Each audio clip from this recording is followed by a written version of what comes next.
오늘 성경 말씀은 신약 에베소서 5장 15절에서 21절까지입니다. 에베소서 5장 15절에서 21절까지 하나님 말씀을 제가 다 봉독해 드립니다. 그런즉 너희가 어떻게 행할지를 자세히 주의하여 지혜 없는 자같이 하지 말고 오직 지혜 있는 자같이 하여 세월을 아끼라. 때가 악하니라. 그러므로 어리석은 자가 되지 말고 오직 주의 뜻이 무엇인가 이해하라. 술 취하지 말라. 이는 방탕한 것이니 오직 성령으로 충만함을 받으라. 시와 찬송과 신령한 노래들로 서로 화답하며 너희의 마음으로 주께 노래하며 찬송하며 범사에 우리 주 예수 그리스도의 이름으로 항상 아버지 하나님께 감사하며 그리스도를 경외함으로 피차 복종하라. 아멘. 이스라엘과 팔레스타인 하마스의 전쟁이 이제 일주일 전에 터졌습니다. 지난 토요일 아침에, 일주일 전 토요일 아침에 하마스의 기습 공격으로 또 민간인들을 많이 학살하는 그런 사건으로 시작된 이 전쟁은 이제는 이스라엘이 가자지구, 팔레스타인의 가자지구를 엄청난 미사일로 공격을 하고 또 지상 공격을 준비하는 이런 과정에서 이제 팔레스타인 민간인들이 무고하게 죽어가는 상황이고, 지상 공격까지 진행이 되면은 엄청난 사상자가 더 발생을 할 수도 있을 것 같습니다. 조금 전에 2부 예배 전에 잠깐 또 뉴스를 체크했는데, 저는 지난 주간 계속 뉴스를 보고 있습니다만은 이란이 만약에 지상 전쟁을 하면 이란도 개입하지 않을 수 없다라고 유엔을 통해서 또 공식적으로 발표를 했습니다. 어쨌든 이런 충격적인 상황을 지켜보는 세계인들이 이제 각각 우리는 이스라엘을 지지한다, 우리는 팔레스타인을 지지한다 하면서 양분되고 있습니다. 뉴욕에서도, 영국 런던에서도, 저 남아공에서도, 말레이시아, 인도네시아에서도, 우리나라 광화문에서도 이런 집회들이 열리고 있습니다. 자기 생각에 옳다고 여기는 편을 지지하는 집회이고 서로 상대편 집회를 비난하고 공격하는 그런 상황입니다. 저희 그 전에 팔레스타인은 성경에 나오는 블레셋과 같은 말, 같은 단어인 것은 아시죠? 그런데 성경에 나오는 블레셋과 지금 이 팔레스타인 사람들은 조금은 다릅니다. 성경에 나오는 블레셋 사람들은 좀 쉽게 말하면 유럽 사람들이에요. 그 크레타 문명, 에게해 문명의 그 백인들이 그 지중해 해양을 지배하면서 지금 말한 그 팔레스타인 그쪽 해안가에 정착을 해서 살게 된 것이 성경에 나오는 블레셋입니다. 근데 이 블레셋은 남유다가 멸망할 때쯤에 바벨론에 의해서 이 블레셋도 완전히 멸망을 했기 때문에 그 백인으로 이루어진 블레셋의 그 민족적인 공동체는 다 사라지고 흩어져 버렸습니다. 그러면 지금 팔레스타인은 왜 그 이름을 갖느냐? 로마 황제가 자꾸 이 유대 나라에서 반역이 일어나니까 유대가 미워서 그 땅을 팔레스타인이라고 이름을 붙여놔 버린 것이죠. 그래서 지금 우리가 말하는 팔레스타인 사람들은 누구냐면 그 땅에 이스라엘 유대인들이 다 흩어지고 없어진 다음에 들어와서 살게 된 아랍 사람들, 남은 가나안 사람들, 또 남은 그 블레셋 사람들이 1000년, 한 1800년 가까이 자리 잡고 살고 있었습니다. 그 팔레스타인 그 지역에요.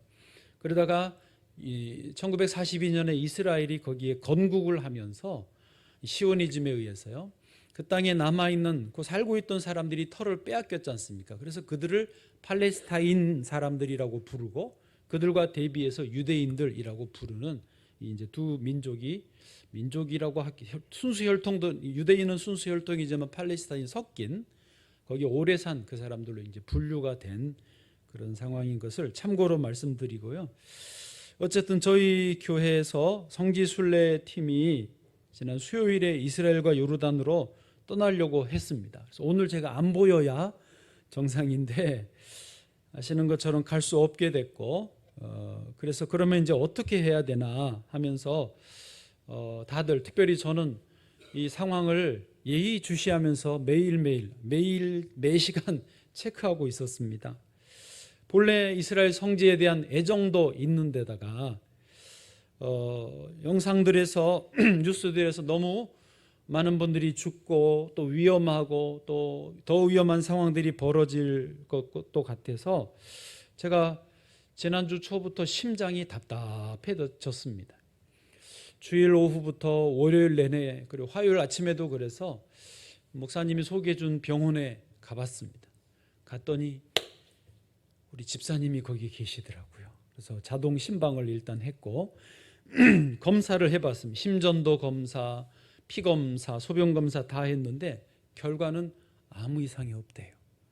그런데 여전히 답답한 거예요. 그래서 어제 어떤 일부의 김한수 집사님이 그러더라고요. 목사님, 그거 신경성일 겁니다. 자기도 다른 일로 병원에 갔더니 신경성이라고 그러더라고 말을 해주십니다.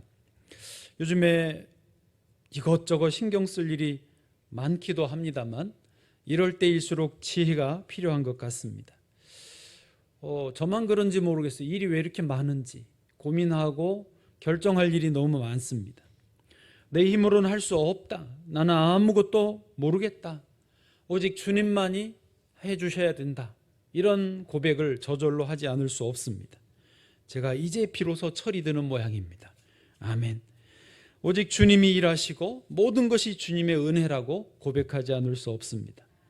여러분께서도 오직 주님의 은혜로 주님이 이루어 주시는 삶이 되어지시기를 축복합니다. 자, 그런 우리 신앙의 고백을 담아서 우리 한번 찬양 불러보겠습니다. 주가 일하시네 이 찬양입니다. 1절만 한번 부르겠습니다.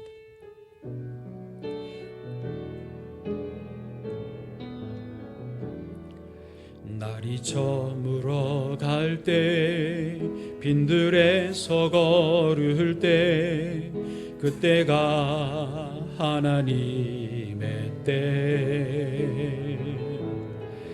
내 힘으로 안 될 때 빈손으로 걸을 때 내가 고백해 여호와 한번 다시 고백합니다. 날이 저물어 갈 때 날이 저물어 갈 때 빈들에서 걸을 때 그때가 하나님의 때 내 힘으로 안 될 때 빈손으로 걸을 때 내가 고백해 여호와 이래 주가 일하십니다.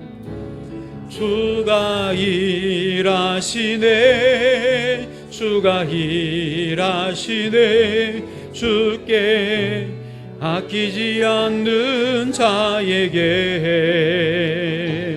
주가 일하시네 주가 일하시네 신뢰하며 걷는 자에 한번 다시 고백해요. 주가 일하십니다. 주가 일하시네 주가 일하시네 주께 아끼지 않는 자에게 아멘. 주가 일하시네 주가 일하시네 신뢰하며 걷는 자에게 아멘. 주를 신뢰하며 걷는 자에게 주님이 일해 주시는 줄로 믿습니다. 자, 오늘 제목이 지혜 있는 사람입니다. 오늘도 세 가지로 나누어서 말씀드리겠는데 첫 번째, 두 번째, 세 번째를 단계적으로 이해해 주시면 좋겠습니다. 먼저 첫 번째는 지혜 있는 사람은 어떤 사람이냐? 그리스도와 함께하는 사람입니다. 이게 지혜 있는 사람의 출발이라고 할 수 있겠습니다. 자, 오늘 성경 본문 말씀에서 지혜 있는 사람과 지혜 없는 사람을 구분을 해주고 있습니다. 15절 본문에 보시면은요, 제가 읽습니다. 그런즉 너희가 어떻게 행할지를 자세히 주의하여 지혜 없는 자같이 하지 말고 오직 지혜 있는 자같이 하여. 아멘. 헬라어 원어에 보면은요, 지혜 없는 자를 아소포스라고 하고 지혜 있는 자를 소포스라고 합니다. 그래서 지혜 없다라고 할 때 부정어 아를 붙여서 소포스가 없는 사람이고, 그냥 소포스만 쓰면은 지혜가 있는 사람이라는 그런 뜻입니다. 근데 바울은 요 지혜 없는 사람과 있는 사람을 대비를 계속하고 있는데, 오늘 본문의 한 절 건너 17절에도 좀 더 설명하고 있습니다. 17절에 보시면, 그러므로 어리석은 자가 되지 말고, 어리석은 자는 어떤 사람이지요? 지혜 없는 사람이고, 오직 주의 뜻이 무엇인가 이해하라. 이 사람은 누구죠? 지혜 있는 사람이 됩니다. 바울은 요 오늘 본문 앞에서도 빛과 어둠으로 지혜 있는 사람과 없는 사람을 구분해 놨습니다. 에베소서 같은 5장 8절에 보면요, 너희가 전에는 어둠이더니, 이 사람은 어떤 사람이죠? 지혜 없는 사람. 이제는 주 안에서 빛이라. 이 사람은 지혜 있는 사람으로서 빛의 자녀들처럼 행하라고 권면하고 있습니다. 조금 더 설명을 다시 해보면, 저를 봐보십시오. 이제 전에는 너희가 그리스도 밖에 있는 사람이었기 때문에 어둠 속에 헤맸다. 지혜가 없는 사람이었다. 그런데 이제는 예수 그리스도를 믿음으로 예수 그리스도 안에 있는 사람이 되었기 때문에 빛이고 지혜 있는 사람이 되었다. 그러니 빛의 자녀들처럼 말하고 행동을 하고 살아야 된다라고 권면하는 것이죠. 여러분은 지혜 있는 사람인 줄로 믿습니다. 지혜 있는 사람이에요. 다시 본론으로 돌아와서 지혜 있는 사람이란 어떤 사람이냐, 정확히 말하면 조금 전에 바울서에서 본 것, 바울 앞에 설명해서 본 것처럼 지혜 있는 사람이란 그리스도와 함께하는 사람입니다. 왜 그러냐면 소포스는 지혜 있는, 아소포스는 지혜 없는인데, 그 지혜가 있고 없고의 그 지혜는 누구냐? 바울 서신에서 지혜는요, 언제나 예수 그리스도이십니다. 예. 그래서 바울은 그의 신학에서 굉장히 중요하신 게 예수님인데, 그래서 아예 예수 그리스도 안에서가 엄청나게 많이 반복되어 있습니다. 헬라어로 엔 크리스토스, 전에도 말씀드려서 들어보셨죠? 엔 크리스토스, 그리스도 안에서. 바울은 그리스도 안에서 우리의 새로운 삶의 출발이 되고, 그리스도 안에서 우리의 새로운 삶은 진행되고, 그리스도 안에서 우리의 새로운 삶의 열매가 맺혀진다라는 거예요. 그래서 그리스도와 함께 하는 것은 우리와 뗄 수 없는 아주 필연적인 삶의 모습이라는 것이죠. 다시 말해서 예수님을 믿기 시작한 사람은 그리스도와 함께하는 사람이 되어지는 것이고, 그것이 오늘 본문의 제목으로 정한 지혜 있는 사람의 출발이 된다라고 하는 것입니다. 여러분, 솔직히 우리가 모시고 살 주인이 있으면 그것은 축복이고 특권입니다. 현대인들은요, 자기 자신이 주인이고 자기가 왕이 되는 삶을 삽니다. 그래서 누군가가 나를 조금 기분 나쁘게 한다, 누군가 나를 무시한다, 누군가 나의 자존심을 상하게 한다, 누군가 나의 발을 밟았다, 누군가 나에게 뒤에 험담을 했다, 그러면 그것처럼 기분 나쁜 일이 없습니다. 왜 그렇죠? 내가 왕이니까. 왕인 나를 뒷담화를까? 왕인 나를 기분 나쁘게 해? 그는 견디지 못하는 어려움입니다. 그래서 손님은 왕이기 때문에 가게 가서 주인이나 점원이 자기를 조금 기분 나쁘게 하면 어떻게 하죠? 갑질을 합니다. 그런데 자기는 갑질을 한다라고 생각을 안 해요. 자기는 저 사람이 나를 기분 나쁘게 했기 때문에 판을 엎는 거예요. 막 자기가 진상이 되는 거예요. 자기가 진상이 되는 줄 모르고 나는 진상질을 하는 게 아니고 저 사람이 나를 기분 나쁘게 했기 때문에 그렇게 하는 거예요. 정당한 거예요. 근데 그 전제가 뭐예요? 내가 왕이라는 게 전제예요. 이게 무서운 거예요. 그래서 사람들은, 현대인들은 내가 왕이기 때문에 싸우고, 내가 왕이기 때문에 진상을 피우고, 내가 왕이기 때문에 서로 화해할 줄을, 용서할 줄을 모르는 거죠. 그러나 성경은요, 우리에게 뭐라고 그러시죠? 너가 왕이 아니고 그리스도가 왕이다. 우리는 그리스도를 왕으로 모시는 종이고, 우리는 하늘 아버지를 아버지라고 부르는 하나님의 자녀들인 것이죠. 내가 왕이 아니에요. 그래서 조금 기분 나쁠 수 있죠. 자존심이 상할 수 있고 무시당할 수 있지만 뭐 그러려니 하고 여유 있게 넘어갈 수 있는 여유가 거기서 생기는 거예요. 다시 말씀드려요. 그래서 모실 왕이 있으면 그것이 인생의 축복입니다. 특권입니다. 인생에서 흔들 수 있는 깃발이 있는 게 그게 의미가 있고 사는 재미가 있어요. 여러분, 우리가 흔들어야 되는 깃발이 누구예요? 예수 그리스도이신 것입니다.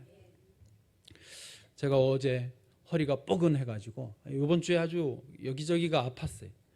쌀가마니를 옮기다가 그거 옮겼는데 끝나고 이상하다. 너무 뻐근한 거예요. 오후에 저녁을 먹었는데 아내가 뭐 사우나라도 좀 갔다 오지 그래요. 침 맞을 수는 없고 병원에 늦었으니까. 그래서 저녁 먹고 산책을 조금 하고 사우나를 갔습니다. 7시 20분쯤 들어갔어요. 이제 뭐 옷 벗고 뭐 샤워하고 탕에 들어가는 게 7시 40분쯤 시간을 봤어요, 일부러. 그런데 8시가 되기 전인데 청소를 시작하시더라고요. 가지고 몇 시까지 하세요? 그랬더니 9시까지요. 아주 퉁명스럽게 답을 하시더라고요.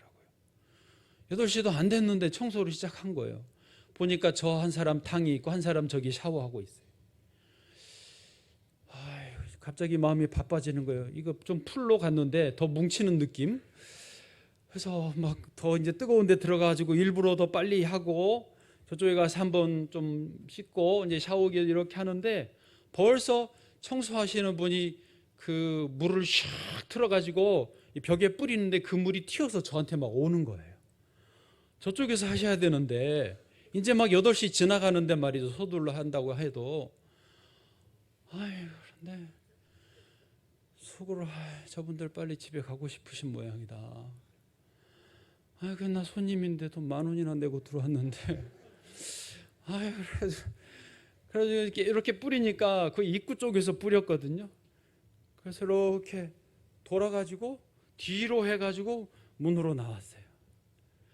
옷을 주섬주섬 입고 땀도 아직 다 이제 급하게 땀을 냈더니 땀이 식지도 않고 옷을 입니 이게 땀도 나지. 그 이제 입구에 나가는데 한 분이 저하고 눈이 마주쳐요. 그 다른 종업원이신데 그분이 물을 뿌릴 때 다른 분이 물을 뿌릴 때 물이 저한테 튀고 내가 이렇게 보는 거를 그분이 봤어요. 내가 이제 뭔가 언짢을 거라는 걸 이분이 옆에서 본 거죠. 저하고 눈이 마주쳤어요. 아무 말 안 했어요. 그랬더니 이분도 뭐라고 그러려다가 아무 말 안 하니까 안녕히 가세요 그래요. 네 그러고는 아무 일 없다는 듯이 나왔습니다. 저도 사람이니까 기분이 안 좋죠. 쫓겨나듯이 물 맞고 나왔으니 기분이 안 좋죠. 그렇지만은 나는 왕이 아니에요. 그분들 입장에 생각해 보면 왜 늦은막히 와가지고 우리 빨리 퇴근 못하게 하시나. 제가 잘못하면 진상인 거예요.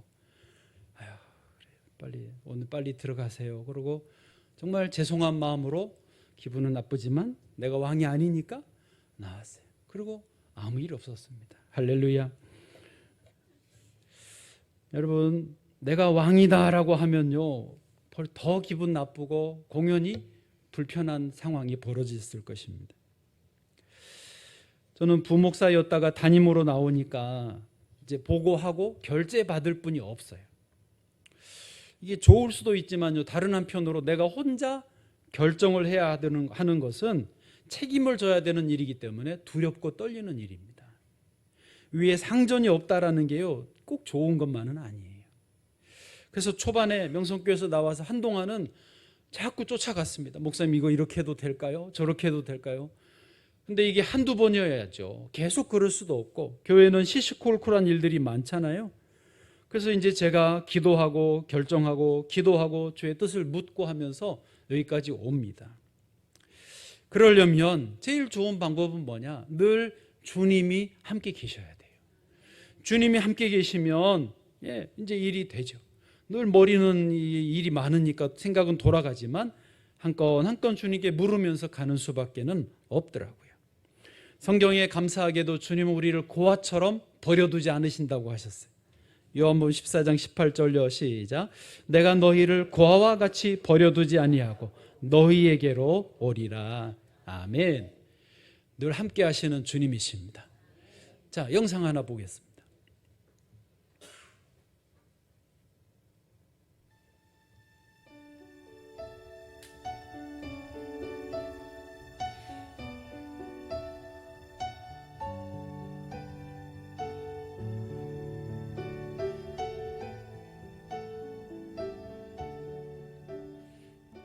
애를 5년 동안 못 낳아서 아주 귀하게 낳은 큰 아들이 있어요. 걔가 4살 때 추수감사절날 애들이 쭉 나와서 노래를 부르는 거예요. 거기에 이제 교회 강대상으로 다 올라가는데 올라오는 그의 모습을 보니까 이미 너무 똥 씹은 얼굴 하고 있어요. 걔가 노래를 했을까요? 안 했을까요? 안 했어요. 노래를 안 한 것도 속 열불 나는데 종이 접식을 했는데 시간이 지나니까 얘가 이거를 잡고 얼굴을 이렇게 가려요. 근데 그걸 봤는데 갑자기 열이 확 받으면서 인생은 참 험하고 어려운데 거기 서서 노래하는 것도 네가 못하면 이 세상 어떻게 살래? 라고 하는 그 걱정과 그럼 내가 저런 애를 어떻게 키울까? 라고 하는 깊은 두려움이 저를 엄습했는데 내려오는 그 아이에게 야, 너 그거밖에 못했냐? 이렇게 말하는 건 돼요, 안 돼요? 안 되는 거 제가 알아요? 근데 거기다 대고 제가 절망스럽고 두려운 애한테 우리 애들 너무 잘했어 이렇게는 말하면 매치가 돼요, 안 돼요? 네. 그럼 나보고 어떻게 하라고? 나는 그러니까 얼더라고요. 이렇게 강대상에 그 밑에서 애들이 쭉 내려오잖아요. 남편이 여기 서서 손을 밑으로 이렇게 내리더라고요. 내리니까 애가 손을 이렇게 하고 가는데 저도 모르게 저도 따라야 될 것 같은 그냥 느낌이 들어서 이렇게 손을 냈죠. 그랬더니 저희 아들이 이렇게 하고 갔어요. 근데 그의 손과 제가 만났는데 제 안에 오는 어떤 그런 따뜻한 전율이 있긴 있었어요. 자네에게 물어봤어요. 너는 왜 그랬니? 그랬더니 하는 말이 자기는 그 아들의 마음을 너무 잘 이해한대요. 그랬던 일이 내가 있기 때문에 나는 그의 아픔이 얼마나 큰 아픔인지 나는 너무 잘 안다. 우리 경기 중에 배구 같은 거 하면 잘하면 어떻게 해요? 하이파이브 하죠? 실수하면 어떻게 해요? 낮은 파이브를 해요? 괜찮다 얘기냐? 이거 실수했지만 우리 잘할 수 있어요. 그 파이브가 결국 잔이 우리 아들에게 한 얘기예요. 그 얘기의 뜻이 뭐냐면 나는 너의 아버지고 나는 그 길을 가봤고 그 길을 가는 게 쉽지는 않다. 그러나 너는 혼자 있지 않다. 내가 너와 함께 있을 거야 라고 하는 잔의 마음이에요. 여러분의 약함과 저의 약함 저 너무 잘 알아요. 우리 아들 그거 실제로 평가하자면 잘한 거 아니잖아요. 여러분과 제게 그런 모습이 있잖아요. 근데 아무리 잔도 자기 자식에게 좋은 것을 줄 알아서 노 파이브를 한다면 하늘에 계신 우리 아버지는 우리가 우리의 연약함 때문에 힘들고 어려울 때 주님은 노 파이브를 하신다면 사랑하는 아들아, 사랑하는 딸아, 내가 너와 함께 있는 게 좋다.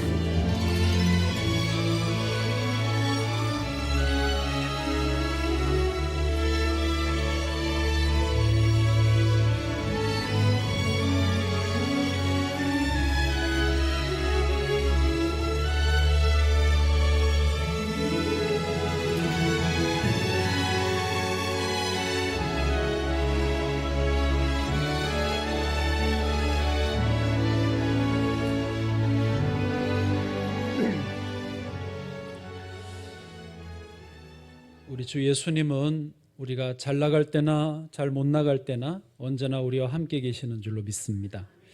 그 하나님과 함께 하시는 것이 지혜로운 사람의 첫 번째 출발이라고 한다면 이제 두 번째는 기회를 사는 사람이 지혜로운 사람이라고 할 수 있습니다. 그 두 번째 단계예요. 한번 따라해 보세요. 기회를 사는 사람 되자. 아멘. 뭐 열심히 안 따라 하시네요. 예. 한번 다시 해보세요. 기회를 사는 사람이 되자. 아멘. 감사합니다. 네, 힘을 내주셨어요. 오늘 본문 말씀 16절에 이렇게 돼 있습니다. 세월을 아끼라 때가 악하니라. 여러분 성경에 세월을 아끼라 밑에 각주에 기회를 사라 이렇게 돼 있죠. 찾아보시면 돼 있습니다.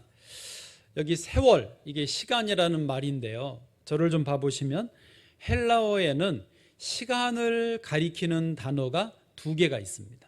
하나는 크로노스이고 다른 하나는 카이로스입니다. 이 두 가지를 잘 이해해 보십시오. 한번 설명을 드려볼게요. 첫 번째 크로노스는 어떤 거냐면 일반적인 시간입니다. 그냥 늘 흐르는 요 일반적인 시간, 그러니까 1년은 365일이 누구에게나 똑같이 주어지고 하루 24시간이 흘러가는 똑같은 시간이 주어지는 게 이게 크로노스입니다. 그래서 크로노클, 크로놀로지 그런 게 연대기라는 말인데 몇 년도에 누가 뭐 했고 이런 거를 쭉 정리하는 게 연대기잖아요. 그 크로노클, 연대기예요. 그러면 카이로스는 뭐냐면 특별한 시간입니다. 차별화된 시간이에요.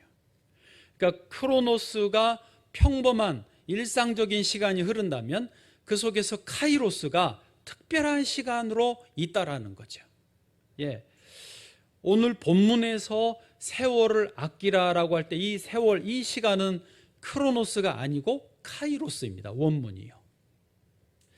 그래서 자, 오늘 이 주제하고 정리를 해보면 지혜로운 사람은 기회를 잡는 사람인데 그 사람은 시간을 그냥 일상적으로 지혜롭게 사용하는 사람만이 아니라 어떤 특별한 의미를 가진 그 시간을, 기회를 잘 잡을 줄 아는 사람이라는 거죠. 자, 이 카이로스를 조금 더 설명을 해볼게요. 이제 구분을 잘 하실 수 있겠죠. 어떤 대학 입시를 치러야 되는 학생이 입학 원서를 내야 되잖아요. 마감 기한이 있는데 하루를 늦게, 거기서 정한 기한보다 하루를 늦게 입학 원서를 내면 받아줘요, 안 받아줘요? 만약에 그 대학을 가고 싶으면 그는 1년이라는 세월을 다시 기다려야 된단 말이에요.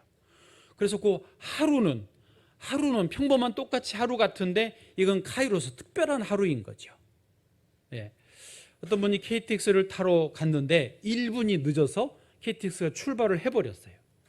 1분 늦었는데 가버렸어요. 그러면 어떻게 해야 되죠? 아마 2시간 정도는 더 기다려야 될 거예요. 그걸 타려면 다음을.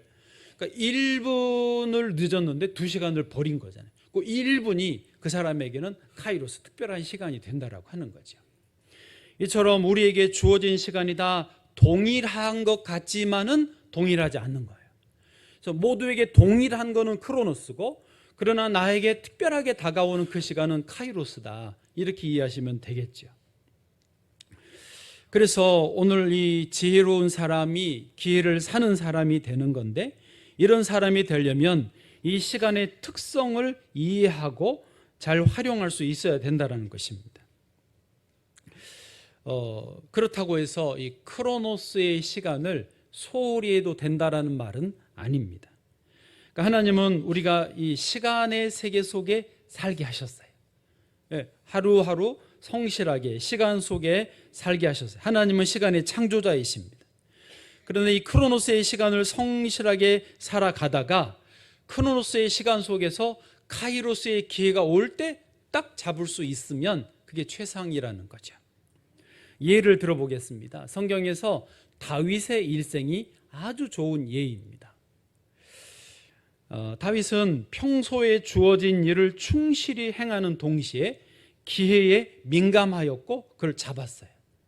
자, 다윗이 사울왕 앞에서 골리앗에게 자기가 나가겠다 할 때에 뭐라고 했는지 한번 보시죠. 사무엘상 17장 34절 35절인데요. 다윗이 사울에게 말하되 주의 종이 아버지의 양을 지킬 때에, 자기 양도 아니에요, 아버지의 양을 지킬 때, 목동 시절에 사자나 곰이 와서 양떼에서 새끼를 물어가면, 보통은 다른 양치기들은 양을 치다 보면 이렇게 생각해요. 새끼 한두 마리는 손실이 발생할 수 있어, 사자나 곰이 와서 물어갈 수 있어, 그건 어쩔 수 없는 거야 하고 손실 처리를 해버립니다. 그런데 다윗은 소년일 때 그렇게 새끼를 물어가면 어떻게 했냐? 35절에 내가 따라가서 그것을 치고 그 입에서 새끼를 건져내었고, 네. 그리고 그것이 일어나 나를 해하고자 하면, 목숨이 위태로웠잖아요. 내가 그 수염을 잡고 그것을 쳐 죽였나이다. 그러니까 다윗은 평소에 양을 치는 일, 크로노스의 시간 속에서도 작은 일 하나도 생명을 걸고 했다라는 것입니다. 우리가 예를 들면 새벽 예배를 드리기로 했는데 오늘 너무 피곤해, 새벽 예배를 빼먹지 라고 하지 않았다라는 거예요. 드리기로 했다면 생명을 걸고 그 일을 했다라는 거예요. 작은 일도 크로노스의 시간 속에서 꾸준하게 했다라는 거죠. 그런데 그렇게 작은 양 한 마리도 생명 걸고 쫓아가서 건져내었던 그런 다윗, 크로노스의 시간을 충실하게 보내다 보니까 다윗이 훈련이 돼 있습니다. 카이로스가 왔을 때 이것을 잡을 줄 알았어요. 블레셋에, 아까 말한 그 성경의 블레셋은 백인, 유럽 계통의 백인들이 와서 자리 잡고 있는 블레셋이에요. 예. 그 중에 골리앗 거인이 서서 싸움을 걸 때에 그 골리앗이 어떻게 했죠? 여호와의 이름과 여호와의 군대의 이름을 모욕하는 거예요. 그래서 다윗이 의분이 일어나서 이렇게 말합니다. 사무엘상 17장 26절 카이로스를 잡는 거예요. 다윗이 곁에 서 있는 사람들에게 말하여 이르되 이 블레셋 사람을 죽여 이스라엘의 치욕을 제거하는 사람에게는 어떠한 대우를 하겠느냐. 기회를 지금 잡고 있는 거예요. 사고 있는 거예요. 이 할례받지 않는 블레셋 사람이 누구이기에 살아계신 하나님의 군대를 모욕하겠느냐. 다시 말합니다. 다윗은 작은 일에 충실하면서도 기회가 올 때 그 모든 것을 포기하고 앞으로 나설 수 있는 담대함을 가지고 있었던 것입니다. 그러니까 여기서 말하는 기회를 사는 사람이라는 것은 이런 사람을 말해요. 예. 여러분, 인생은요, OX 퀴즈를 풀듯이 그렇게 단순하지 않습니다. 복잡합니다. 우리가 지난번 창립 43주년 명랑운동회를 남사초등학교 할 때 OX 퀴즈 하다가 한번 다 배꼽을 잡고 웃는 일이 생겼습니다. 최영록 목사님이 성경 퀴즈를 내면 다 이제 가운데 밧줄을 놓고 O와 X로 가는 거예요. 근데 눈치 보고 권사님들 몇 분이 가면은 다 따라가면 다 맞으니까 탈락자가 거의 없었어요. 그래서 빨리 끝내고 두 번째 게임을 했는데 내가 좀 어려운 거를 빨리 내라고 그랬거든요. 너무 눈치 보고 다 따라가니까. 그래가지고 어려운 거를 냈어요.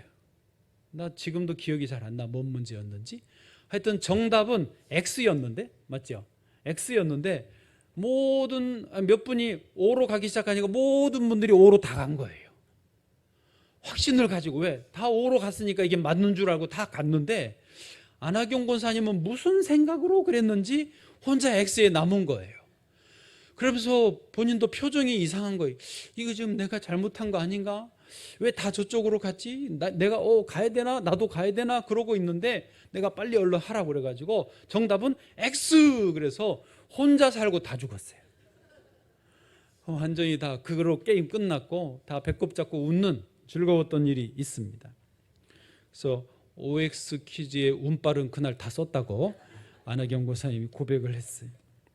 자, 그런데요, 그것은 인생은 이렇게 OX처럼 간단하지 않다라는 거죠. 그건 그냥 게임이고 우리 삶의 구체적인 상황에서 무엇이 하나님의 뜻이냐, 무엇이 카이로스의 기회이냐를 아는 것은요 절대 간단하지 않아요. 계속 주의해야 되고 고민해야 되고 또 상담해야 되고 또 기도해야지 알 수 있는 그런 거라는 거죠.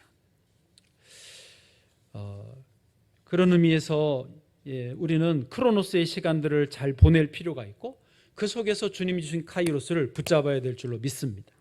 분명한 것은 이겁니다. 카이로스, 기회를 살 수 있는 기준은 뭐냐 하면 예수 그리스도이십니다. 아까 예수 그리스도와 함께하는 사람이 지혜의 출발이라면 그 예수님과 함께하는 중에 기회가 내게 올 것이고 그것을 잡아야 된다라고 하는 거죠.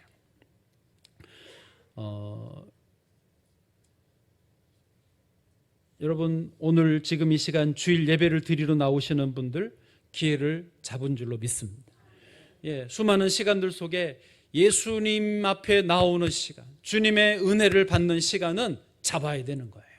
이거를 놓치는 사람은 어리석은 거예요. 어떤 사람들은 저기에 기회가 있다 하고 주식 사러 가고, 저기에 기회가 있다 하고 아파트 사러 가고, 여기에 무슨 재밌는 기회가 있다 하고 무슨 놀러를 가고 하지만 그거는 세상 사람들이 가는 길일지 모르지만 우리에게 기회는 예수님 앞에 나오는 거예요. 오늘 여러분은 기회를 잡으신 줄 믿습니다. 제가 전에도 한번 소개했지만 제가 청년부 담당했을 때 양명수라는 청년이 있었습니다. 숭실대 다닐 때 신방을 왔는데 저곳 대화를 하는데 이제 수업 시간이 됐다는 거예요. 강의 시간이. 그런데도 안 가고 계속 나와 이야기를 하겠다는 거예요. 아니, 너 수업이 됐는데 가야지 그랬더니 아닙니다. 목사님이 여기까지 저를 신방 오셨는데 저는 목사님과 함께 있는 게 더 중요합니다 하고 안 가고 버티더라고요. 뭐 이런 애가 있나. 저도 좀 놀랬지만은 그의 중심은 예수님은 저를 목사, 주의 종으로 알고 하나님 앞에 앉아 있는 걸 더 귀하게 여기는 거예요. 내가 그를 축복하지 않을 수 없었습니다. 하나님도 그를 하나님 중심으로 보는 것을 기뻐했죠. 몰라요. 그 강의 시간을 빼도 됐으니까 그랬겠지만 어쨌든 하나님이 그를 복을 주셔서 회계사가 됐어요. 그리고 회계 법인도 설립하고 숭실대 회계 그 강의도 하러 다니고, 지금도 교회를 잘 다니고 어머니 모시고 결혼해서 자녀 낳고 믿음 생활을 참 잘하고 있습니다. 그는 그리스도 중심의 크로노스와 카이로스를 보고 기회를 삼을 줄 알았던 것이죠. 여러분, 하나님은 저와 여러분에게 모든 사람이 크로노스를 주지만 카이로스도 주실 줄로 믿습니다. 다 승리하시기를 바랍니다. 마지막으로 이제 세 번째가 성령 충만한 사람입니다. 단계라고 그랬죠. 처음에 주님과 함께하는 사람이어야 되고, 그 다음에 시간을 주님 앞에 잘 쓰면 자연스럽게 성령 충만한 사람이 되는 것입니다. 하나님은요, 우리가 성령으로 충만하기를 원하십니다. 그렇지 않습니까? 미지근한 사람은 토해버리겠다고 하셨습니다. 그런데 우리는 왜 늘 미지근하죠? 다 토함을 받을 수밖에 없습니다. 문제가 뭡니까? 앞에 두 가지가 안 되기 때문입니다. 오늘 본문 18절을 좀 보시죠. 18절 같이요. 시작. 술 취하지 말라. 이는 방탕한 것이니 오직 성령으로 충만함을 받으라. 아멘. 거기 성령 충만은요, 내가 하는 게 아니고 받는 거예요. 근데 어떻게 받느냐? 받아야 돼요. 근데 성령 충만함은 술 취함과 비교가 돼요. 여러분, 술에 취하면 어떻게 되죠? 제정신이 아닙니다. 술 기운에 말하고 술 기운에 노래 부르고 술 기운에 막 싸우고 그렇습니다. 근데 성령으로 취하면 성령에 의해서 이게 모든 삶이 이루어지는 것이죠. 그렇게 비견을 하는 겁니다. 요즘에 사람들은 다 뭔가에 취해 있습니다. 특히 요즘 사람들은, 젊은이들은 스마트폰에 좀 많이 취해 있는 것 같아요. 저는 길 가면서 그렇게 자꾸 보여요. 젊은이들이, 학생들이 길을 걸어가면서 이것만 보고 갑니다. 귀에는 이거 꽂고, 심지어 차가 오는데도 못 보고 갈 때도 있고, 신호등 건널 때도 이것만 보고 건너갑니다. 네, 뭐 지하철에서도 이것만 보는 것은 당연하고, 화장실 가면서도 이것만 보고 가. 여기서 눈을, 시선을, 마음을 떼지를 못하는 거예요. 이 스마트폰에 취해 있습니다. 심지어 저는 어제 신기한 것을 봤습니다. 사우나를 갔다 오겠지 않습니까? 그 안에서 이걸 보고 있더라고요. 아니, 다 벗고 뭐 하는 거야? 한참 동안 앉아가지고 이거를 보고 있어요. 처음에 갔더니, 아니, 난 이해가 안 돼요. 이해가 안 돼. 하여튼 취해 있으면 그렇게 될 거예요. 자, 여러분, 다시 우리가 성령 충만한 사람이 되라고 하시는데, 성령으로 충만함, 성령으로 취하면 이게 이제 가능한 게 있어요. 19절부터 보시죠. 18절은 성령 충만함을 받으라 했는데 19절, 20절, 21절인데요. 이게 우리가 추구하는 그리스도인의 모습, 교회의 모습입니다. 한번 읽어보실까요? 19절, 20절 시작. 시와 찬송과 신령한 노래들로 서로 화답하며 너희의 마음으로 주께 노래하며 찬송하며 20절 범사에 우리 주 예수 그리스도의 이름으로 항상 아버지 하나님께 감사하며 그리스도를 경외함으로 피차 복종하라. 아멘. 다시 19절 보여주시면 이게 맨정신으로 되십니까? 시와 찬송과 신령한 노래들로 서로 화답하며, 권사님 내가 찬양 부릅니다. 권사님도 찬양하시죠. 이게 됩니까? 그러나 성령 충만하면 저절로 됩니다. 20절도 보시면 범사에 우리 주 예수 그리스도의 이름으로 항상 아버지 하나님께 감사, 모든 게 감사합니다. 주님, 이게 고백이 쉽지 않습니다. 성령 충만하면 됩니다. 21절 그리스도를 경외함으로 피차 복종해라. 예, 제가 도와드릴게요. 제가 하겠습니다. 이게요, 성령 충만하지 않으면 안 되는 거예요. 그러면 우리가 성령 충만해야 되는데 어떻게 해야 된다고요? 말씀드렸죠. 이게 단계라고요.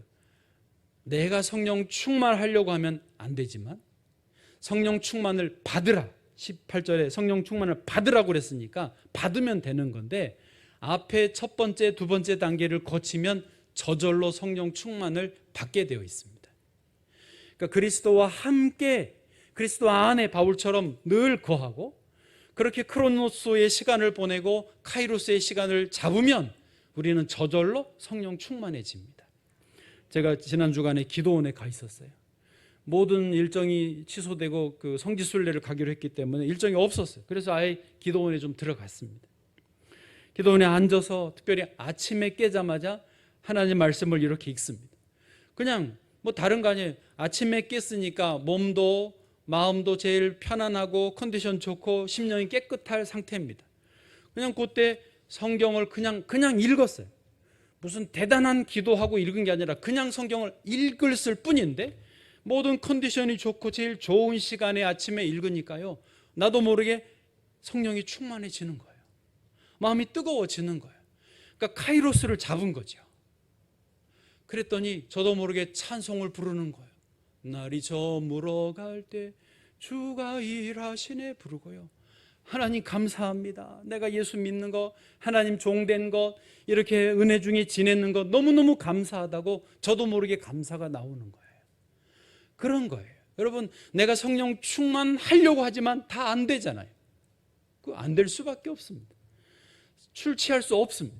그러나 주님과 함께 거하는 시간 속에 기회를 잡으면, 제일 좋은 시간 주님과 함께 있으려고 하면 저절로 성령 충만함을 받고 찬양하게 되고 감사하게 되고 피차 복종하게 되어지는 것이죠.